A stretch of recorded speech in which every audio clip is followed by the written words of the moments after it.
Në mbledhjen e sotme të qeverisë miratuam amnistinë penale, nismën që prezantuam rreth një muaj më parë dhe nga sot ky vendim depozitohet në kuvend.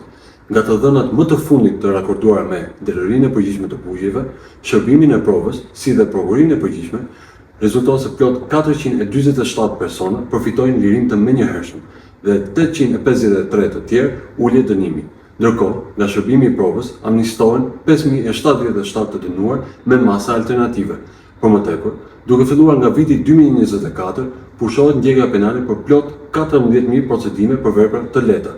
Përveç se një akt i qartë human dhe një mundësi e dytë për rehabilitim dhe reintegrim, ky është një hap konkret që ul presionin e popullimit të bugjeve dhe për të fokusuar drejtësinë aty ku rreziku shoqëror është real.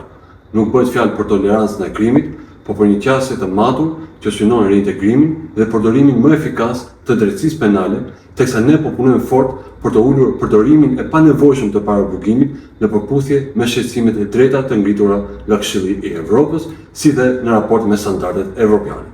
Objektivi ynë ambicioz është të kemi një sistem që ditë ndëshkojë fort kur duhet, por edhe të jap një shans për të rikthyer në shoqëri.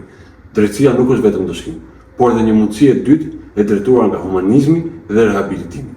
Falenderoj të gjithë institucionet që kontribuan në këtë proces dhe pres që Parlamenti ta shqyrtojë projektligjin sa më parë, në mënyrë që efektet pozitive të amnistisë të ndihen nga mira familje shqiptare.